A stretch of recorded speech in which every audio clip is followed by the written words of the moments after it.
Ang Grand Ballroom ng Manila Peninsula Hotel ay tila isang palasyo na pinaliliguan ng ginto at kristal. Ang bawat sulok ay kumikinang sa ilalim ng naglalakihang mga chandelier habang ang amoy ng mamahaling pabango at masasarap na pagkain ay humahalimuyak sa hangin. Ito ang gabi ng ika-60 kaarawan ni Doña Mercedes, ang Iron Lady, ng angkan ng mga Montefalco. Ang bawat panauhin ay pinili ng maigi mga politiko, mga tycoon ng negosyo at mga kilalang personalidad ng lipunan. Bawal ang magkamali ngayong gabi. Ang reputasyon ng pamilya ay nakasalalay sa perpektong pagganap ng bawat detalye. Sa gitna ng karangyaan, nakaupo si Adrian sa kanang kamay ng kanyang ina. Suot ang isang tuxedo na gawa ng sikat na designer. Siya ang larawan ng isang masunuring tagapagmana. Ngunit sa ilalim ng mamahaling tela pakiramdam ni Adrian ay sinasakal siya. Ang kanyang mga mata ay walang buhay habang pinagmamasdan ang mga bisitang nagbabatian ng mga plastik na ngiti. Katabi niya si Nicole, ang babaeng pinili ng kanyang ina para sa kanya. Nakakapit ang kamay ni Nicole sa braso ni Adrian na parang isang linta na ayaw bumitaw. Ang suot nitong pulang gown ay sadyang agaw pansin at ang kanyang leeg ay nabibigatan sa dami ng diamanteng nakasabit. Adrian Honeybee, bulong ni Nicole habang idinidikit ang kanyang katawan sa binata. Tingnan mo si Governor nakatingin sa atin. Ngumiti ka naman. Pilit na iniunat ni Adrian ang kanyang mga labi. Ito ang buhay niya, isang palabas. Simula nang mawala ang kanyang asawang si Angelica 7 buwan, na ang nakararaan naging robot na lamang siya na sumusunod sa bawat kumpas ng kamay ni Doña Mercedes. Samantala, sa likod ng makikintab na pinto ng kusina, iba ang mundo. Mainit, maingay at puno ng tensyon.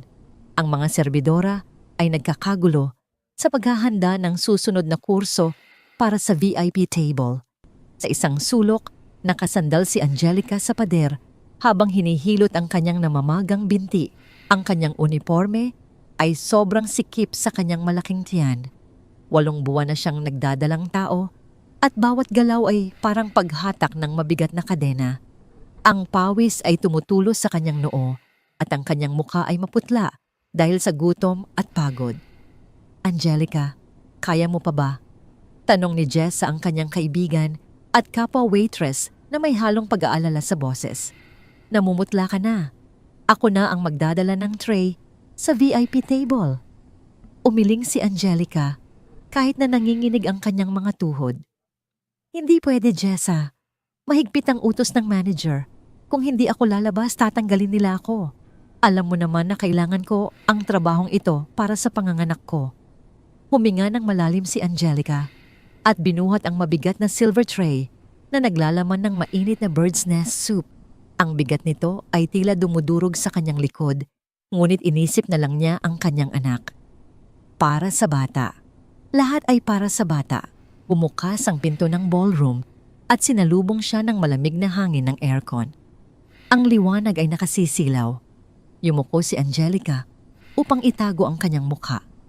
Takot siyang may makakilala sa kanya, bagaman sa payat ng kanyang katawan at laki ng kanyang tiyan, halos hindi na siya ang dating Angelica na puno ng sigla. Dahan-dahan siyang naglakad patungo sa gitnang mesa, ang mesa ng mga Montefalco. Ang bawat hakbang ay maingat, ngunit ang kanyang paningin ay nagsisimulang lumabo dahil sa pagkahilo. Nang makalapit siya sa mesa, narinig niya ang isang pamilyar na boses. Isang boses na 7 buwan niyang pinapangarap marinig, ngunit kinatatakutan din. Inapagod na ako. Pwede na ba akong umuwi pagkatapos ng toast? Tanong ni Adrian. Nanigas si Angelica. Ang tray sa kanyang mga kamay ay biglang bumigat ng 10 ulit. Dahan-dahan siyang nag-angat ng tingin. Nakita niya ang likod ng isang lalaki. Ang tindig, ang buhok, ang amoy ng pamilyar na cologne, si Adrian. Ang asawa niya, ang ama ng dinadala niya. Sa sobrang gulat at emosyon, nawala sa balanse si Angelica. Ang kanyang sapatos na luma at pudpud na ay dumula sa makintab na marmol ng sahig. Nawalan siya ng kontrol. Ang mabigat na tray ay tumagilid. Ang mainit na sopas ay bumuhos pababa diretso sa mamahaling pulang gown ni Nicole. Ang sumunod na pangyayari ay tila gumagalaw ng mabagal sa paningin ni Adrian. Narinig niya ang matinis na tilili ni Nicole na bumasag sa katahimikan ng bulwagan.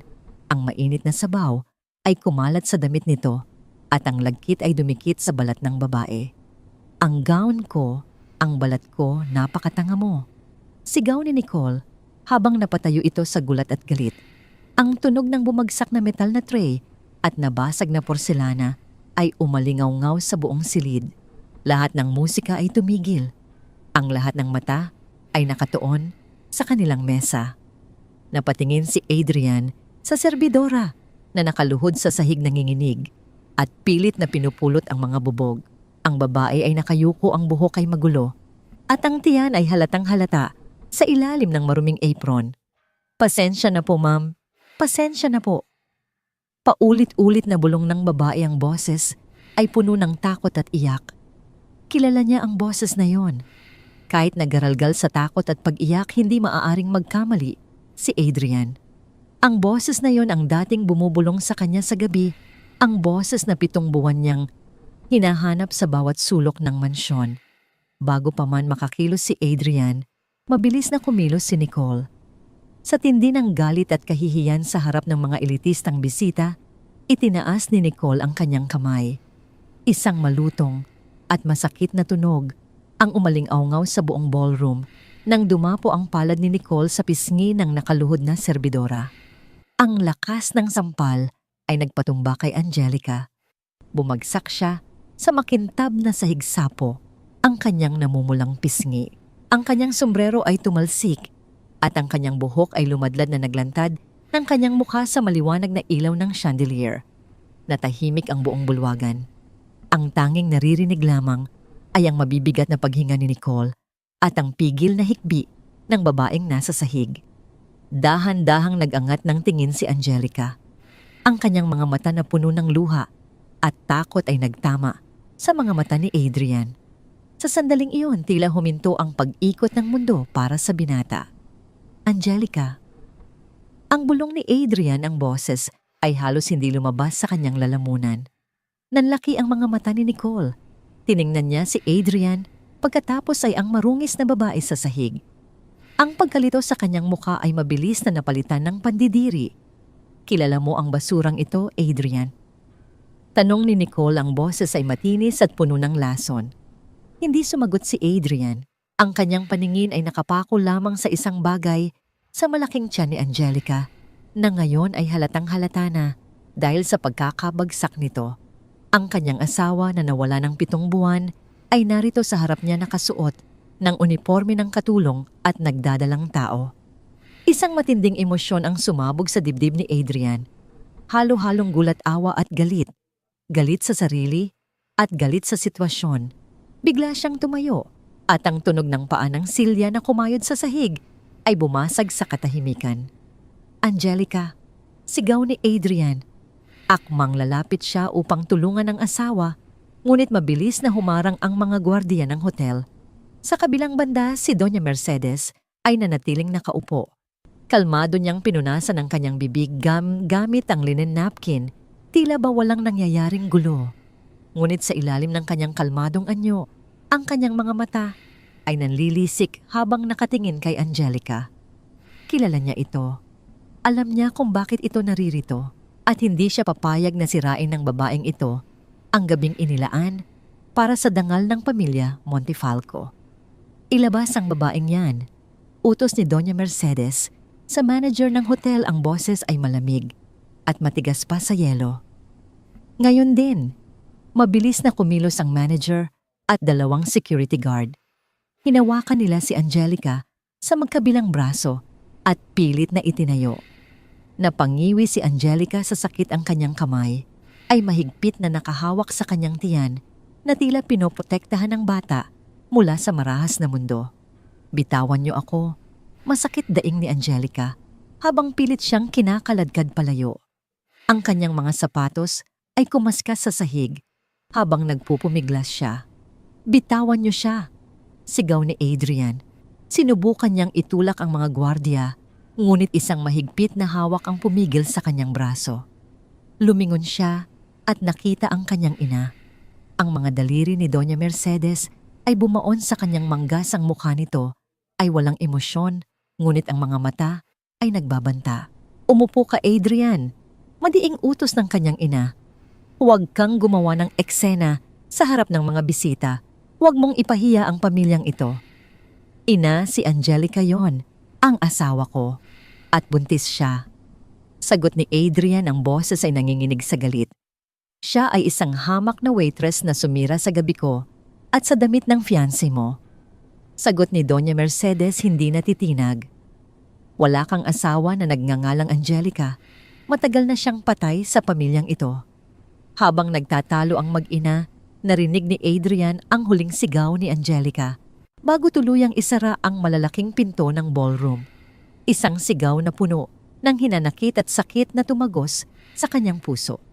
Naiwan si Adrian na nakatayo habang ang mga bisita ay nagbubulungan. Si Nicole ay nag-iinarte sa gilid, pinapaypayan ng mga kaibigan habang si Doña Mercedes ay kalmadong sumenya sa orkestra na ituloy ang musika. Bumalik ang masayang tugtugin ng biolin, ngunit para kay Adrian, ito ay tunog ng isang bangungot. Ang babaeng mahal niya, ang ina ng kanyang magiging anak, ay itinapon na parang basura sa labas at wala siyang nagawa. Dahan-dahan ang kamao ni Adrian ay kumuyom sa gilid ng kanyang tuxedo.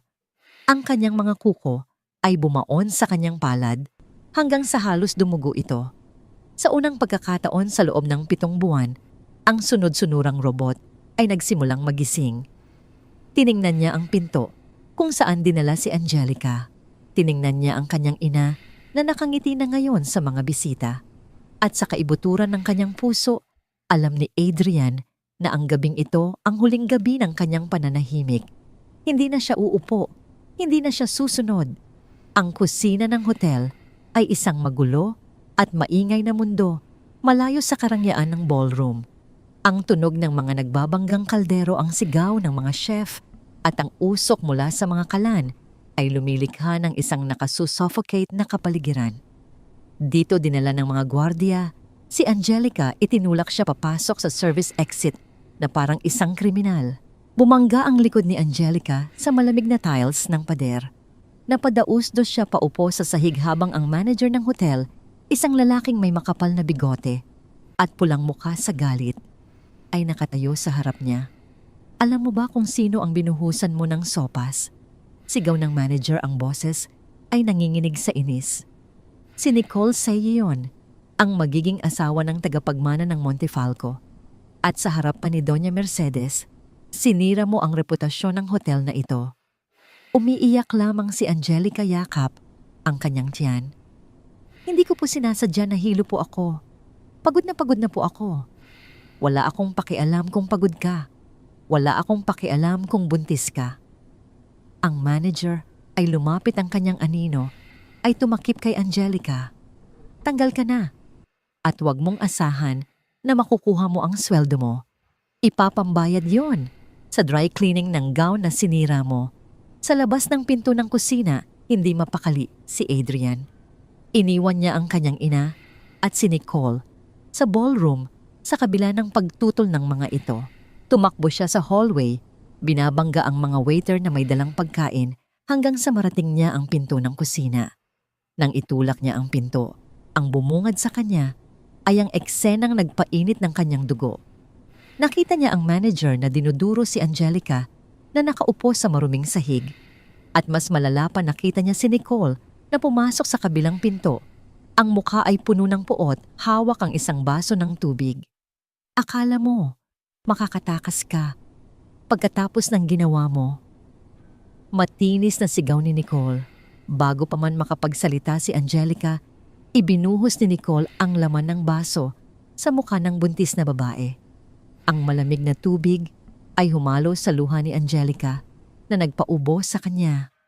Tama na, sigaw ni Adrian. Ang boses niya ay dumagundong sa loob ng kusina na nagpatigil sa lahat ng tao. Mabilis na naglakad si Adrian, palapit hinawi ang manager at tinulak si Nicole palayo kay Angelica, isang bagay na hindi niya kailanman nagawa noon. Napatalsik si Nicole sa isang stainless steel table. Nanlaki ang kanyang mga mata sa gulat. Adrian, tinulak mo ako para sa basurang yan. Hindi siya pinansin ni Adrian. Lumuhod siya sa harap ni Angelica. Tiningnan niya ang mukha ng asawa, ang mga peklat ng paghihirap, ang nangingitim na ilalim ng mata at ang tubig na tumutulo mula sa buhok nito. Angelica, bulong ni Adrian, akmang hahawakan ang mukha nito. Diyos ko, anong nangyari sa'yo? Ngunit sa halip na yakapin siya, tinabig ni Angelica ang kamay ni Adrian. Ang lakas ng pagtabig ay nagulat sa binata.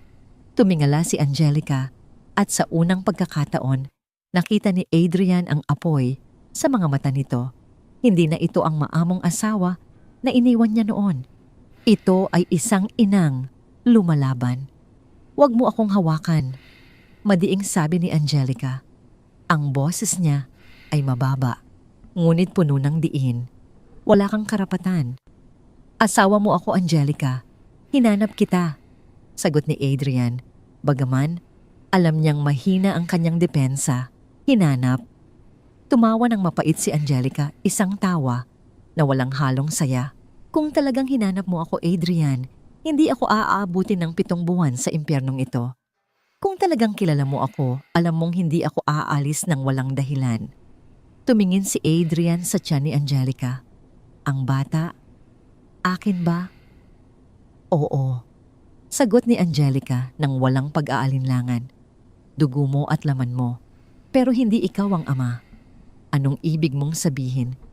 Pilit na tumayo si Angelica, kumapit sa gilid ng lababo upang suportahan ang bigat ng kanyang katawan.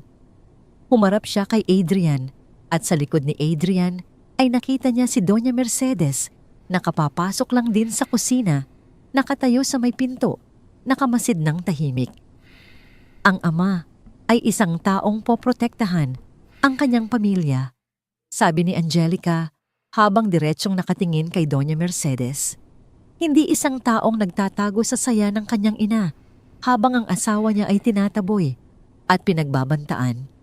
Sinundan ni Adrian ang tingin ni Angelica at nakita ang kanyang ina. Isang katotohanan ang unti-unting nabubuo sa kanyang isipan. Ina, tanong ni Adrian. Walang sinabi si Doña Mercedes. Tinaasan lang niya ng kilay si Angelica. Umalis ka na, Adrian, sabi ni Angelica. Pinunasan niya ang tubig sa kanyang mukha gamit ang kanyang braso. Bumalik ka na sa palasyo mo. Doon ka na babagay. Kami ng anak ko. Sanay na kami sa putik. Tumalikod si Angelica at nagsimulang maglakad palabas sa likurang pinto ng kusina, patungo sa madilim at maulan na eskinita. Bawat hakbang ay mabigat, bawat hingal ay puno ng pagod. Angelica, sandali. Sigaw ni Adrian. Akmang susundan niya ito, ngunit mabilis na hinarangan siya ng mga bodyguard ni Doña Mercedes. Ang malalaking katawan ng mga ito ay bumuo ng pader sa pagitan niya at ng kanyang asawa. Hayaan mo siya, Adrian. Utos ni Doña Mercedes. Hayaan mong bumalik ang daga sa kanyang lungga. Pinanood ni Adrian si Angelica habang papalayo ito sa dilim ng gabi sa ilalim ng buhos ng ulan. Ang kanyang puso ay parang pinipiga. Gusto niyang magwala, gusto niyang manuntok. Pero sa ngayon, tanging ang tunog ng ulan at ang halakhak ni Nicole ang naririnig niya. Pero sa gabing iyon, habang nakatayo siya sa maruming kusina ng hotel, may nagbago kay Adrian. Ang tingin na ibinigay sa kanya ni Angelica, ang tingin ng pagkabigo. At paghamak ay mas masakit pa sa anumang pisikal na sugat. At iyon ang naging mitya ng kanyang paggising. Hindi pa tapos ang gabi at lalong hindi pa tapos ang laban. Ang ulan ay bumubuhos ng walang humpay sa lungsod ng Maynila, tila nakikiramay sa bigat ng nararamdaman ni Adrian. Sa labas ng hotel, hinabol niya ang itim na sasakyan ng pamilya bago pa man ito makaalis. Ang driver, si Mang Arturo, ay nagulat nang biglang buksan ni Adrian ang pinto sa passenger seat at pumasok basa ang mamahaling Amerikana. Sir Adrian, gulat na tanong ng matandang driver. Ang mga kamay nito ay mahigpit na nakahawak sa manibela. Ang bilin po ni Doña Mercedes ay iuwi na kayo sa mansyon. Huwag kang makinig sa kanya ngayon, Mang Arturo. Madiing sagot ni Adrian habang ang tubig ay tumutulo mula sa kanyang buhok, pababa sa kanyang mukha. Ang kanyang mga mata ay puno ng desperasyon. Alam kong alam mo kung saan siya nagpunta.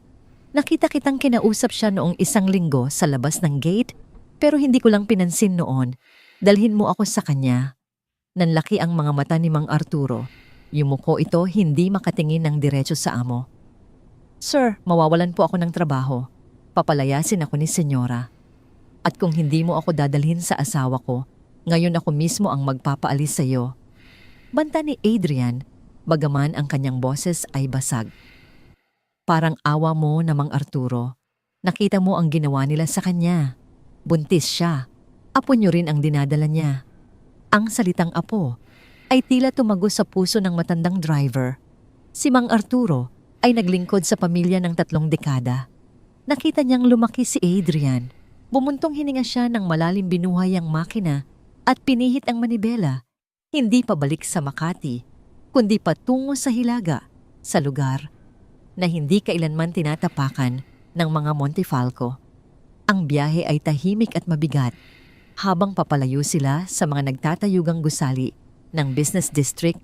Unti-unting nagbabago ang paligid. Ang malalawak na kalsada ay napalitan ng makikitid na eskinita. Ang mga ilaw ng poste ay naging madalang. Ang amoy ng basura at estero ay sumusuot kahit sa loob ng air-conditioned na sasakyan. Huminto ang sasakyan sa isang maputik na kalsada sa Tondo. Ito ang lugar kung saan ang mga bahay ay dikit-dikit, gawa sa pinagtagpi-tagping yero at kahoy. Ang ulan ay ginawang kulay tsokolate ang lupa. Hanggang dito lang po ang sasakyan, sir, mahinang sabi ni Mang Arturo. Kailangan niyo pong maglakad sa looban. Pangatlong pinto sa kaliwa, yung kulay asul na gate na yero. Hindi nag-alinlangan si Adrian. Binuksan niya ang pinto at humakbang palabas. Agad na lumubog ang kanyang Italian leather shoes sa malapot at maitim na putik. Ang kanyang taksido ay nabasa agad ng ulan, ngunit hindi niya ito ininda. Naglakad siya sa masikip na pasilyo kung saan ang mga tao ay nakasilip sa kanya mula sa kanilang mga bintana, mga matang puno ng pagtataka kung bakit may isang mayaman na naligaw sa kanilang mundo. Nahanap niya ang asul na gate. Kinatok niya ito ng malakas. Ang tunog ng kanyang kamao sa yero ay sumabay sa dagundong ng kulog. Ilang sandali pa bumukas ang pinto. Si Jessa, ang kaibigan ni Angelica, ang tumambad sa kanya. Nanlaki ang mata nito nang makita si Adrian, basang-basa at putikan. Anong ginagawa mo dito? Asik ni Jessa akmang isasara ulit ang pinto. Kailangan ko siyang makausap. Pakiusap ni Adrian, pinigil ang pinto gamit ang kanyang braso. Jessa, parang awa mo na. Sa likod ni Jessa narinig niya ang boses ni Angelica. Papasukin mo siya, Jessa. Bumukas ng tuluyan ang pinto. Pumasok si Adrian sa loob. Ang kwarto ay hindi mas malaki sa walk-in closet niya sa mansyon. Ang sahig ay semento na may mga bitak. Ang bubong ay may mga tulo na sinasalo ng mga timba. Sa isang sulok may isang maliit na kama na may manipis na kutsyon. Doon nakaupo si Angelica, nakabalot ng isang lumang kumot. Nanginginig pa rin mula sa lamig at trauma ng nangyari sa hotel. Ang puso ni Adrian ay parang pinipiga. Ito ang tirahan ng kanyang asawa sa loob ng 7 buwan. Habang siya ay natutulog sa malambot na kama, ang kanyang mag-ina ay nakikipagbuno sa lamig at ulan. Bakit? Ang unang salitang lumabas sa bibig ni Adrian. Lumapit siya ngunit huminto nang makita ang takot sa mga mata ni Angelica. Bakit dito? Bakit hindi ka humingi ng tulong sa akin? Marami akong pera, Angelica. Kaya kitang bigyan ng maayos na bahay. Tumawa ng mapait si Angelica. Ang tawa ay walang saya, puno lamang ng pagod. Pera, yan lang ba ang alam mong solusyon, Adrian? Hindi ko maintindihan. Nalilitong sabi ni Adrian. Umalis ka nang walang paalam. Akala ko iniwan mo ako dahil hindi mo na ako mahal. Akala ko sumama ka sa iba. Iniwan kita dahil wala akong pagpipilian. Sigaw ni Angelica. Ang boses niya ay basag puno ng naipong galit. Tumayo siya kahit hirap na hirap dahil sa laki ng kanyang tiyan. Ang akala mo ba, ginusto kong tumira sa lugar na may mga daga? Ginusto kong magutom. Naglakad siya palapit kay Adrian. Ang kanyang mga mata ay nagniningas. Ang nanay mo, si Doña Mercedes, pumunta siya sa akin noong nalaman niyang buntis ako. Ang sabi niya hindi karapat-dapat ang dugo ng isang katulong na humalo sa dugo ng mga Montefalco. Natigilan si Adrian. Alam niyang istrikto ang kanyang ina, pero hindi niya inakalang aabot ito sa ganito. Sinabi niya yon. Hindi lang yon. Patuloy ni Angelica, ang mga luha ay nagsisimulang tumulo. Ipinakita niya sa akin ang mga papeles ng lupa ng mga magulang ko sa probinsya. Ang sakahan na bumubuhay sa pamilya ko. Ang sabi niya, binili na ng kumpanya niyo ang pagkakautang ng bangko. Kapag hindi ako lumayo sa'yo, kapag hindi ako naglaho na parang bula, kukunin niya ang lupa. Palalayasin niya ang matatanda kong magulang at hahayaan silang mamatay sa gutom. Nanghina ang mga tuhod ni Adrian. Napasandal siya sa dingding na yero. Ang kanyang ina, ang babaeng nagpalaki sa kanya, ay gumamit ng blackmail at kapangyarihan para sirain ang buhay ng babaeng mahal niya. Hindi ko alam, bulong ni Adrian. Siyempre hindi mo alam, sumbat ni Angelica. Dahil nasaan ka noong mga panahong yon, nasa opisina, nasa business trip. Masyado kang abala sa pagiging perpektong anak para mapansin na ang asawa mo ay unti-unti nang pinapatay ng pamilya mo. Huminga ng malalim si Angelica, pilit na pinapakalma ang sarili para sa kapakanan ng bata. Kaya huwag kang pumunta dito at mag-alok ng pera, Adrian. Dahil ang pera niyo ang dahilan kung bakit kami nagdurusa ng anak ko. Lumuhod si Adrian sa harap ni Angelica. Hindi niya ininda ang dumi ng sahig. Hinawakan niya ang laylayan ng damit nito. Patawarin mo ako. Patawarin mo ako, Angelica. Iuuwi kita. Ayusin ko ito. Kakausapin ko si Mama. Umiling si Angelica at humakbang paatras, iniiwas ang sarili sa hawak ni Adrian. Huli na, Adrian. Nasira na ang tiwala. Nakita ko kanina. Wala kang nagawa nung pinalabas ako ng mga guwardiya. Wala kang nagawa noong sinampal ako ni Nicole. May kinuha si Angelica mula sa bulsa ng kanyang lumang pantalon. Iyon ay isang simpleng gintong singsing, ang wedding ring na ibinigay ni Adrian noong nagpakasal sila ng lihim sa huwes. Inihagis niya ito kay Adrian. Tumama ang metal sa dibdib ni Adrian bago ito bumagsak at gumulong sa maruming semento ng sahig. Ang tunog ng singsing na tumama sa semento ay tila huling pako sa kabaong ng kanilang pagsasama. Umalis ka na. Malamig na utos ni Angelica. Bumalik ka na sa ina mo. Bayad na ang utang ko. Iniwan na kita. Huwag mo na kaming gambalain ng anak ko. Tumalikod si Angelica at humiga pabalik sa kama, tumalikod sa kanya. Naramdaman ni Adrian ang bigat ng pagtanggi. Dahan-dahan niyang pinulot ang singsing. Ang ginto ay naging marumi dahil sa alikabok ng sahig. Tumayo si Adrian. Tinitigan niya ang likod ng kanyang asawa sa huling pagkakataon. Walang salita ang makaaayos nito ngayon. Alam niya iyon. Binuksan niya ang pinto at lumabas muli sa ulan. Ang lamig ng hangin ay tumatagos hanggang buto, ngunit mas malamig ang naramdaman niya sa loob ng maliit na kwartong iyon. Ang kanyang puso ay puno ng sakit, ngunit sa gitna ng sakit na iyon may nabuong desisyon. Hindi siya babalik sa ina niya para maging sunod-sunuran. Babalik siya para maningil. Habang naglalakad siya pabalik sa sasakyan kung saan naghihintay si Mang Arturo na may aalalang mukha, pinunasan ni Adrian ang putik sa singsing. Isinuot niya ito sa kanyang hinliliit dahil hindi ito kasya sa kanyang palasingsingan. Ang Adrian na pumasok sa tundo ay isang lito at desperadong lalaki.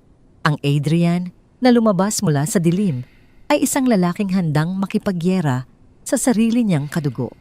Tapos na ang panahon ng pagiging mabuting anak. Oras na para maging isang ama. Ang biyahe pabalik sa mansyon ng mga Montefalco ay tila pagpasok sa bunganga ng isang bulkan na handang sumabog. Ang ulan ay humina na, ngunit ang hangin ay nananatiling mabigat at puno ng tensyon. Sa loob ng sasakyan, tahimik si Adrian Ngunit ang kanyang mga kamao ay mahigpit na nakakuyom sa kanyang hita. Ang kanyang isip ay puno ng imahe ni Angelica, ang kanyang pagod na mukha, ang kanyang luha at ang kanyang galit. Huminto ang sasakyan sa harap ng malaking gate ng mansyon. Ang mga ilaw sa loob ay nakabukas pa rin bagaman 2:00 na ng madaling araw. Alam ni Adrian, nagising pa ang kanyang ina. Naghihintay ito. Pagpasok niya sa malawak na sala, nadatnan niya si Doña Mercedes na nakaupo sa kanyang paboritong silya, hawak ang isang kopita ng alak. Ang kanyang mukha ay kalmado, tila ba walang nangyaring gulo kanina sa hotel. Sa tapat niya nakaupo si Nicole na ngayon ay nakapagpalit na ng damit, ngunit ang mukha ay namamaga pa rin sa kakaiyak. "Saan ka galing, Adrian?" tanong ni Doña Mercedes nang hindi lumilingon. Ang kanyang boses ay malamig at walang emosyon. "Iniwan mo ang fiancé mo sa hotel para habulin ang babaeng yon." Hindi sumagot si Adrian agad. Naglakad siya palapit sa gitna ng sala.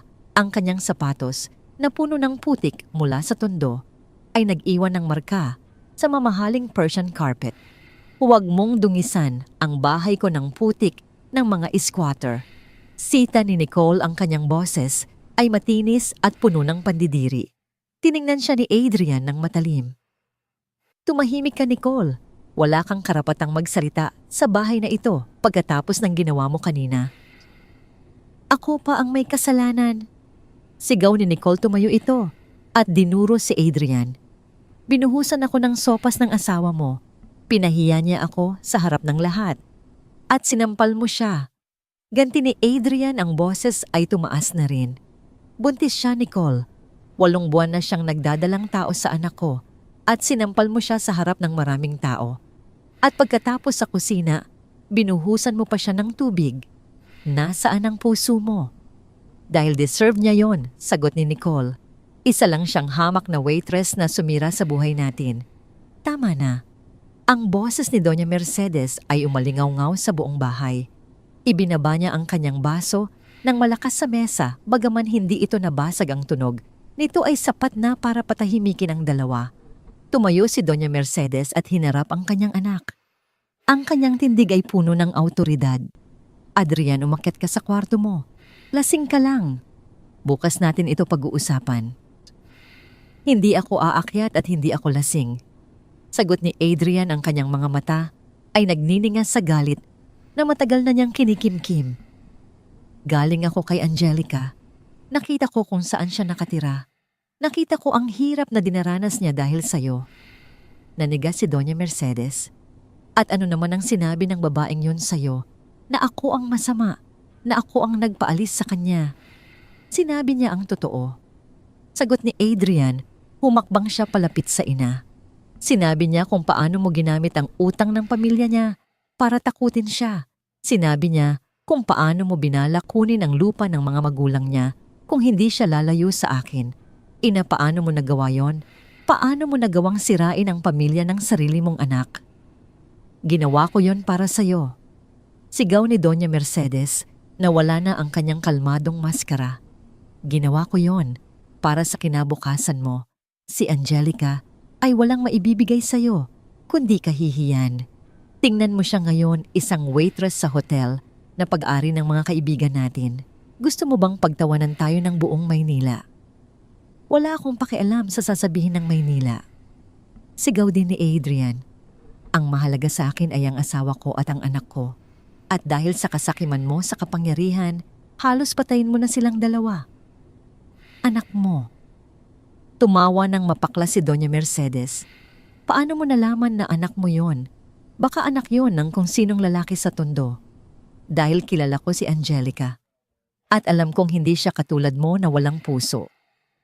Sa sobrang galit lumapit si Doña Mercedes at sinampal si Adrian. Ang tunog ng palad sa pisngi ay umalingaw-ngaw sa malawak na sala. Napalingon si Adrian sa lakas ng sampal. Ang kanyang pisngi ay namula agad. "Wala kang utang na loob." Sigaw ni Doña Mercedes, nanginginig ang kanyang kamay. "Pinalaki kita. Binigay ko sa iyo ang lahat. At ito ang igaganti mo sa akin. Ang sumbatan ako dahil sa isang babaeng mababa ang lipad." Dahan-dahang humarap si Adrian sa ina. Ang sakit sa kanyang pisngi ay wala kumpara sa sakit sa kanyang puso. Ngunit sa halip na matakot o umiyak, tumigas ang kanyang ekspresyon. "Tama ka, ina," sabi ni Adrian sa mababang boses. "Binigay mo sa akin ang lahat ng material na bagay. Pero kinuha mo sa akin ang kaligayahan ko. Kinuha mo sa akin ang pamilya ko." Huminga siya ng malalim at tinanggal ang kanyang mamahaling relo. Inilapag niya ito sa mesa. "Simula ngayon, tinatapos ko na ang lahat," deklara ni Adrian. "Hinihiwalayan ko na si Nicole. Hindi ko siya pakakasalan kahit kailan." Nanlaki ang mata ni Nicole. "Adrian, hindi mo pwedeng gawin yan. At ikaw, ina..." Baling ni Adrian kay Doña Mercedes. "Alis ako sa bahay na ito. Alis ako sa kumpanya. Hindi ko kailangan ng pera mo kung ang kapalit nito ay ang kaluluwa ko." Namutla si Doña Mercedes. "Huwag mo akong subukan, Adrian. Kapag tumalikod ka ngayon, wala kang babalikan. Ipo-freeze ko ang lahat ng bank accounts mo. Kukunin ko ang kotse, ang kondo, ang lahat. Magiging pulubi ka tulad ng asawa mo. Gawin mo." Hamon ni Adrian. "Mas gugustuhin ko pang maging pulubi kasama si Angelica kaysa maging hari sa impyernong ito kasama kayo." Tinalikuran ni Adrian ang dalawang babae at naglakad patungo sa pinto. "Adrian," sigaw ni Doña Mercedes, "bumalik ka dito. Kapag lumabas ka sa pinto, na yan hindi ka na Montefalco." Huminto si Adrian sa may pintuan. Lumingon siya sa huling pagkakataon. "Mabuti naman," sagot niya. "Dahil ayoko nang maging katulad niyo." Binuksan niya ang malaking pinto at lumabas sa madilim na gabi. Ang hangin ay malamig at wala siyang dalang kahit ano. Walang sasakyan, walang pera, walang payong. Ang tanging suot niya ay ang kanyang basang tuksido at ang lumang singsing na kasal na ibinalik ni Angelica. Sa likod niya narinig niya ang paghagis ni Doña Mercedes ng baso sa pader. Ang tunog ng nabasag na kristal ay hudyat ng pagtatapos ng kanyang dating buhay. Nagsimulang maglakad si Adrian sa kalsada. Ang bawat hakbang ay mabigat, ngunit sa bawat hakbang nararamdaman niya ang paggaan ng kanyang dibdib. Wala na ang tanikala ng kanyang ina. Wala na ang pagkukunwari. Sa unang pagkakataon sa kanyang buhay, malaya siya. At kahit na wala siyang alam kung paano mabuhay ng walang pera, alam niya kung saan siya pupunta. Pupunta siya sa babaeng mahal niya at gagawin niya ang lahat para mabawi ito kahit na magsimula siya sa wala. Ang digmaan ay nagsimula na at si Adrian ay handang lumaban hanggang sa huli. 1 linggo na ang nakalipas mula nang tumalikod si Adrian sa marangyang buhay ng mga Montefalco. Totoo ang banta ni Doña Mercedes. Lahat ng kanyang bank accounts ay na-freeze. Ang kanyang mga credit card ay tinanggihan sa unang pagkakataon na sinubukan niyang bumili ng pagkain. Ang kanyang condo unit sa BGC ay nilagyan ng padlock ng mga tauhan ng kanyang ina. Wala siyang natirang gamit maliban sa ilang damit na nagkasya sa isang backpack at ang kaunting cash na nasa wallet niya noong gabing iyon. Sa tondo, hindi kalayuan sa tinitirhan ni Angelica, nakahanap si Adrian ng isang maliit na kwarto na paupahan. Ang dingding ay manipis na plywood, ang sahig ay semento na may mga bitak at ang bintana ay may rehas na kinakalawang. Ang kama ay isang lumang kutsyon na amoy amag. Ito ay malayong malayo sa kanyang penthouse suite, ngunit ito lang ang kaya ng kanyang natitirang pera. Sa unang gabi, hindi siya makatulog dahil sa init at ingay ng mga kapitbahay na nag-iinuman at nagkakaraoke hanggang madaling araw. Ang lamok ay tila mga vampira na uhaw sa kanyang dugo. "Sir Adrian," bati ni Aling Nena, ang may-ari ng paupahan, nang makita siya sa umaga na mugto ang mata at punong-puno ng kagat ng lamok. "Gusto niyo po ba ng kapitres lang?" ang isa sa karinderya sa kanto.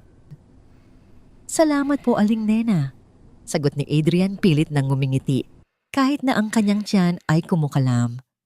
"Sige po, susubukan ko." Naglakad siya papunta sa karinderya.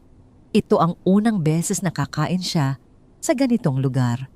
Walang aircon, walang waiter na nakauniforme at ang mga ulam ay nakahain sa mga kaldero na nakabukas. Umupo siya sa isang mahabang bangko na kahoy katabi ng mga tricycle driver. Pabili po ng... ano po ito? Turo ni Adrian sa isang ulam na maitim ang sabaw. Dinuguan yan, sir. Sagot ng tindera. Masarap yan. 10 piso lang ang kanin. Umorder si Adrian ng dinuguan at kanin. Nang tikman niya ito, nagulat siya. Masarap. Mas masarap pa kaysa sa ilang pagkain sa mga fancy restaurant na kinainan niya. Habang kumakain, pinapanood niya ang mga tao sa paligid. Nakita niya ang mga bata na naglalaro sa kalsada kahit na madumi ang kanilang mga paa. Nakita niya ang mga kapitbahay na nagtutulungan magbuhat ng tubig. Sa kabila ng kahirapan, may init at saya sa lugar na ito na hindi niya naramdaman sa mansyon. Araw-araw, sinusundan niya si Angelica ng palihim. Hinihintay niya itong lumabas ng bahay para pumasok sa trabaho. Kahit natanggal na ito sa hotel, nakahanap ito ng racket sa paglalabas sa ibang barangay. Naglalakad si Adrian. Sa likod nito, tinitiyak na ligtas ito. Isang hapon, habang naglalakad si Angelica, pauwi galing sa palengke bitbit ang 2 mabibigat na bayong nakita ni Adrian na nahihirapan na ito. Ang pawis ay tumutulo sa noo ng asawa at panay ang hawak nito sa balakang. Gusto sanang lumapit ni Adrian para tulungan ito pero natatakot siyang ipagtabuyan na naman siya. Kaya nanatili siya sa distansya na kamasid. Biglang may humarang na 3 lasing na tambay sa dinadaanan ni Angelica. Oy miss, gandang bati ng isa-isang lalaking may tattoo sa braso at amoy alak. Ang bigat naman yan. Tulungan ka na namin. Kapalit ng kiss. Nagtawanan ang mga kasama nito. Padaanin niyo ako. Matigas na sabi ni Angelica, bagaman nanginginig ang boses. Wala akong panahon sa inyo. Sungit naman. Hinarangan ng lalaki ang daan at hinawakan ang braso ni Angelica. Halika na, saglit lang naman eh. Binitawan ni Angelica ang mga bayong. Sabi nang bitawan mo ako. Sa sandaling iyon, hindi na nakapagpigil si Adrian. Tumakbo siya mula sa kanyang pinagtataguan at sumigaw. Bitawan niyo ang asawa ko. Lumingon ang 3 tambay. Nakita nila si Adrian hindi na nakatuksido, kundi naka-t-shirt at maong na lang. Pero ang tindig ay puno pa rin ng galit. Aba, may hero pala dito? Sabi ng lalaking may tattoo at bumunot ito ng isang maliit na patalim. Gusto mo bang masaktan, pre? Hindi sanay sa away kalye si Adrian. Ang alam lang niya ay boxing sa gym na may referee at gloves. Pero nang makita niya ang takot sa mata ni Angelica, nawala ang takot niya. Sinugod niya ang lalaki. Nagpalitan sila ng suntok. Tinamaan si Adrian sa panga na nagpayanig sa kanyang paningin. Pero gumanti siya ng isang suntok sa tiyan ng lalaki na nagpaluhod dito. Sumugod ang 2 pang kasama. Pinagtulungan siya.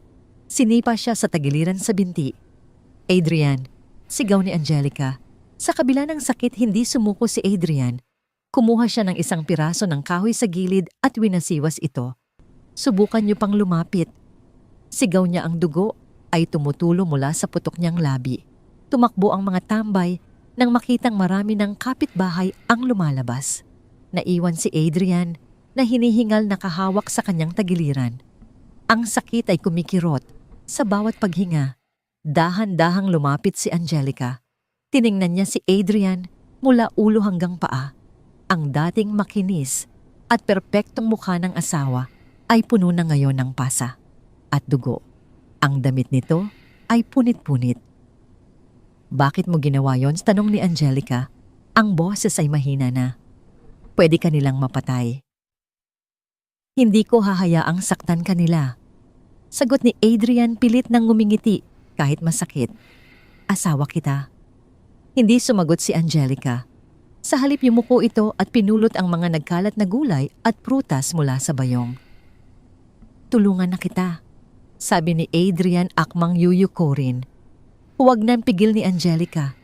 Masusugatan ka palalo. Pero kinuha pa rin ni Adrian ang mga bayong. Kaya ko to. Saan ba tayo pupunta? Tinitigan siya ni Angelica ng matagal. Sa mga mata nito nakita ni Adrian ang pagkalito. Hindi nito inaasahan na ang isang Adrian Montefalco ay makikipagbugbugan sa kalsada para sa kanya. Sa bahay, sabi ni Angelica sa wakas, kailangan mong gamutin yang mga sugat mo. Naglakad sila pa uwi.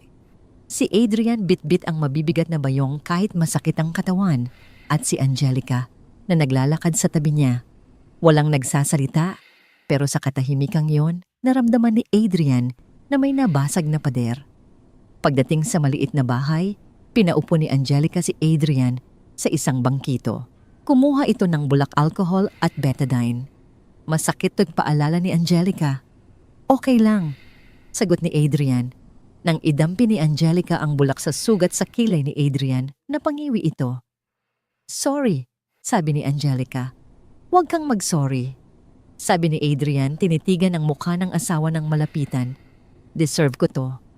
Deserve ko ang lahat ng sakit. Natigilan si Angelica. Ang kamay niya ay huminto sa paglilinis ng sugat. Bakit ka nandito, Adrian? Tanong niya, ang boses ay puno ng emosyon. Bakit hindi ka bumalik sa ina mo? Bakit tinitiis mo ang ganitong buhay? Hinawakan ni Adrian ang kamay ni Angelica na nasa mukha niya. Magaspang na ang palad nito dahil sa trabaho, pero para sa kanya, ito ang pinakamalambot na haplos. Dahil na-realize ko na ang buhay ko sa mansyon ay isang kasinungalingan. Sagot ni Adrian. Wala akong kwentang tao doon. Dito, kahit masakit ang katawan ko, kahit gutom ako, pakiramdam ko tao ako. At higit sa lahat, nandito ka. Binawi ni Angelica ang kanyang kamay pero hindi agad. May luha na namuo sa gilid ng kanyang mata. Huwag kang mangako nang hindi mo kayang tuparin, Adrian. Bulong niya. Dahil sa susunod na saktan mo ako, hindi ko nakakayanin. Hindi na kita sasaktan. Pangako ni Adrian. Papatunayan ko sa iyo, Angelica. Araw-araw. Hanggang sa maniwala ka ulit.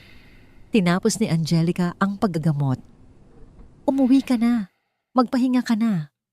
Salamat, sabi ni Adrian. Tumayo siya at naglakad palabas. Bago siya makalabas ng pinto, narinig niya ang sinabi ni Angelica. Ingat ka sa daan. 3 salita lang. Pero para kay Adrian, ito ang pinakamagandang narinig niya sa buong linggo. Napangiti siya habang naglalakad pabalik sa kanyang maliit na kwarto. Ang sakit ng katawan ay nawala. Ang gutom ay nawala. May pag-asa pa.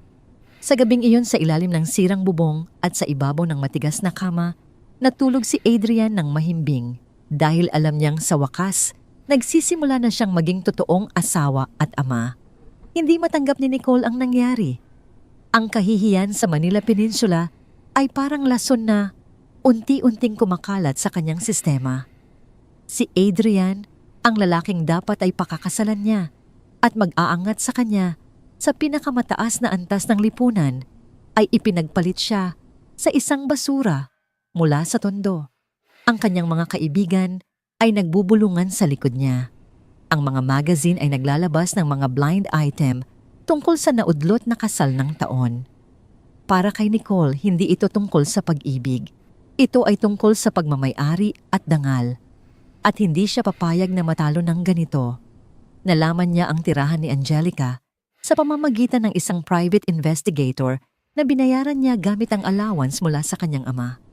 Isang hapon habang si Adrian ay nasa trabaho sa construction site, isang trabahong pinasok niya para kumita ng marangal, nagpa siya si Nicole na kumilos. Sumakay siya sa kanyang pulang sports car at nagmaneho patungo sa tondo.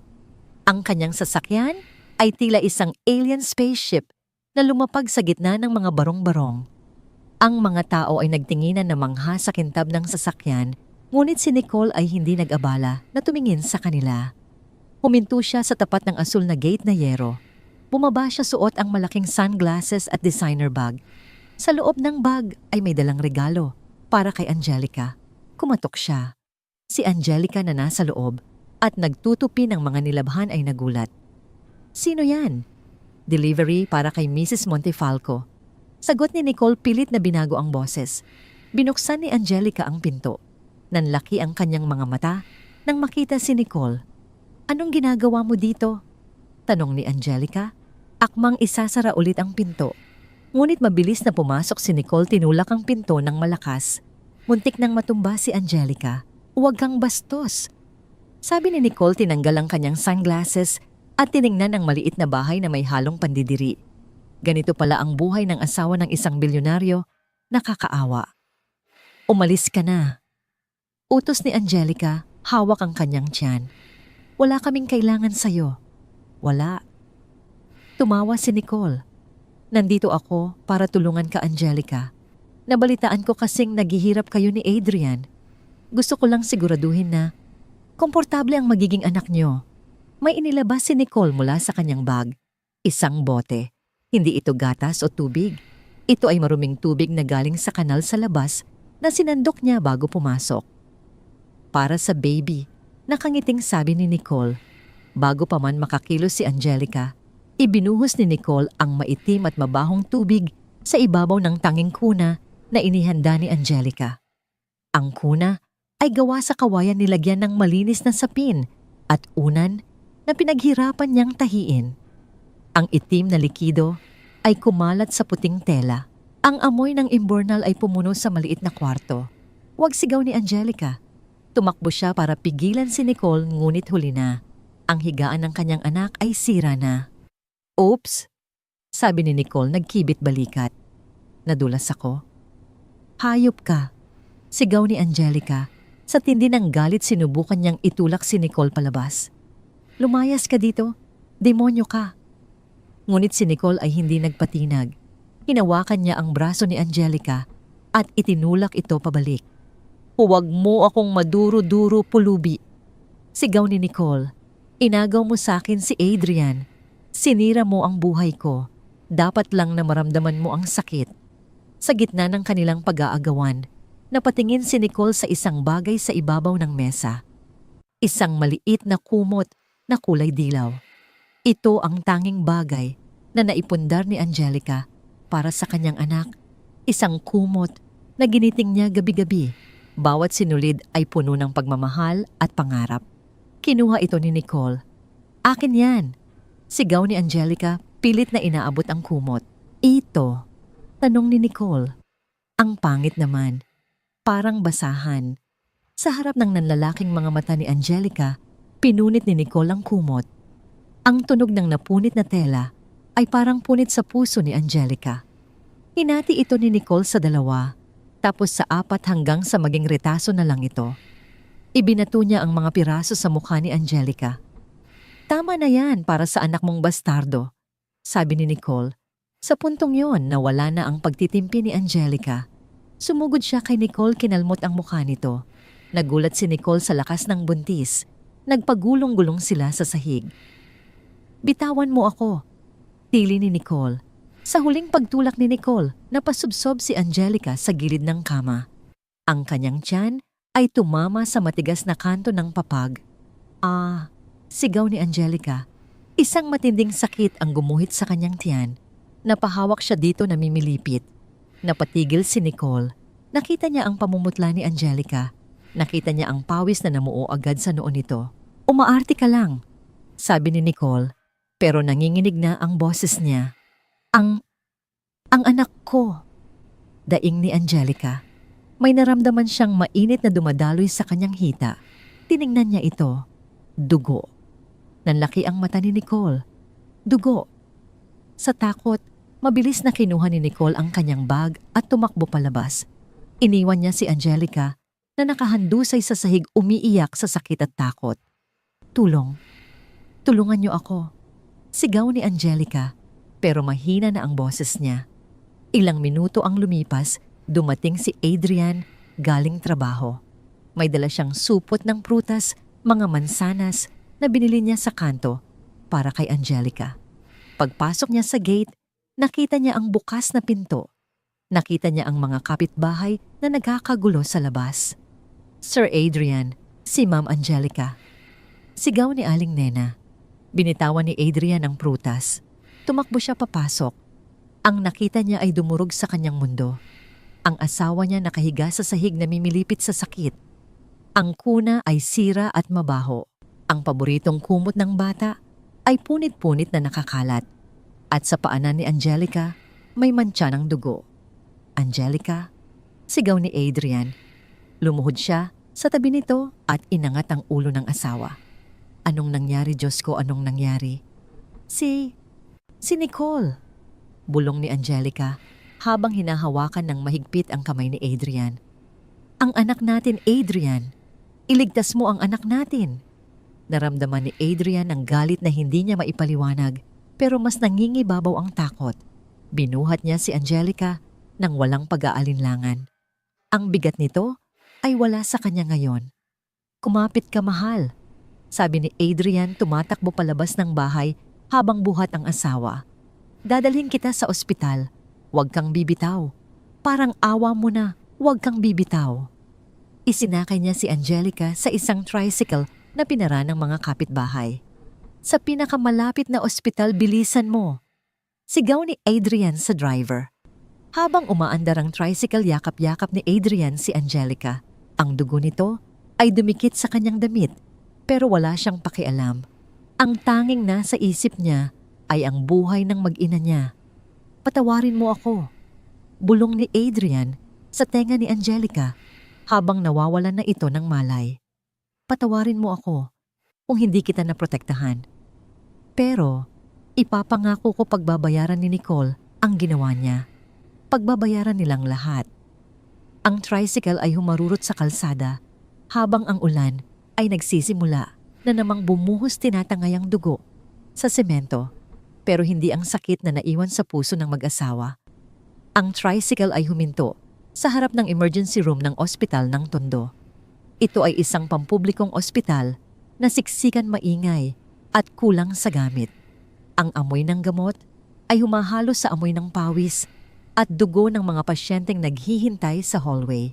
Binuhat ni Adrian si Angelica palabas ng tricycle. Ang damit niya ay puno na ng dugo ng asawa. Tulong buntis ang asawa ko. Tulungan niyo kami. Sigaw niya habang tumatakbo papasok. Agad na lumapit ang dalawang nurse na may dalang stretcher. Inihiga nila si Angelica na ngayon ay maputla na at halos walang malay. Anong nangyari, sir?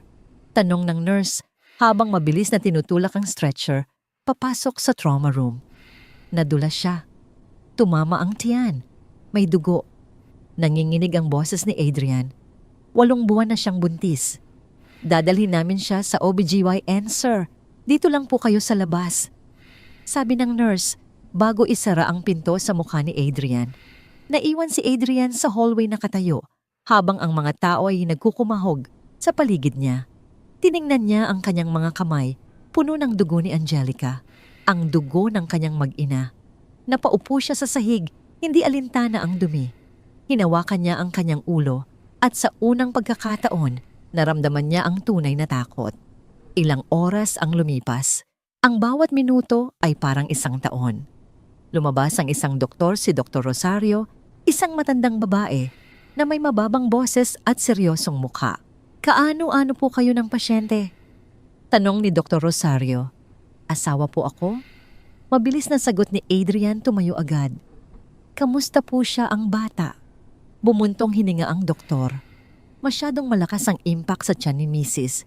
Nagkaroon ng placental abruption, humihina ang kapit ng inuna ng bata. Delikado ang lagay nila pareho. Nanghina si Adrian. Anong kailangan nating gawin, Doc? Kailangan natin siyang operahan agad. Cesarean section pero... Tiningnan ng doktor ang suot ni Adrian, isang maruming t-shirt at maong. Kailangan niyo pong mag-deposit ng pera sa cashier bago namin simulan ang operasyon at kailangan niyo ring bumili ng ilang gamot na wala sa pharmacy ng ospital. Aabot po ito ng 50,000. 50,000 ulit ni Adrian. Sa mundo niya noon, ang 50,000 piso ay barya lang. Pang-dinner lang nila ni Nicole sa BGC, pero ngayon, kinapa niya ang bulsa niya. Mayroon lang siyang 500 piso. Dok, parang awan niyo na. Pakiusap ni Adrian lumuhod sa harap ng doktor. Simulan niyo na po ang operasyon. Magbabayad ako. Nangangako ako. Ibibigay ko ang lahat, buhayin niyo lang ang mag-ina ko. Umiling ang doktor. Pasensya na, sir. Polisiya ng ospital. Marami na kaming pasyenteng tinakbuhan. Kailangan ng down payment. May 2 oras pa kayo bago maging kritikal ang bata. 2 oras. Tumakbo si Adrian palabas ng ospital. Hinanap niya ang pinakamalapit na pawn shop. Ang tanging bagay na may halaga sa kanya ngayon ay ang relo na suot niya, isang Patek Philippe na regalo ng kanyang yumaong ama noong 18 kaarawan niya. Ito ang huling alaala ng kanyang ama, ang tanging bagay na hindi kinuha ni Doña Mercedes. Pumasok siya sa pawn shop hinihingal. Magkano to? Tanong niya sa Ali sa likod ng rehas, inaabot ang relo. Tiningnan ng Ali ang relo ng mabilis. Patek Philippe, mukhang peke to sir. Ang daming gasgas. Tunay yan, sigaw ni Adrian. Bigay yan ng tatay ko. Worth 2 million yan. Sir, dito sa Tondo walang nagsusuot ng 2 million na relo. Sagot ng Ale. Bibigyan kita ng 5,000. Take it or leave it. 5,000. Galit na sigaw ni Adrian, pero wala siyang oras makipagtalo. Sige, kunin mo na. Kinuha niya ang 5,000 piso at tumakbo sa susunod na pawn shop. Ibinenta niya ang kanyang sapatos. Ibinenta niya ang kanyang leather belt. Lahat ng pwedeng ibenta. Pero kulang pa rin. Nakaipon lang siya ng 15,000 piso. Bumalik siya sa ospital desperado. Tinawagan niya ang mga dating kaibigan. Hello Marco, si Adrian to.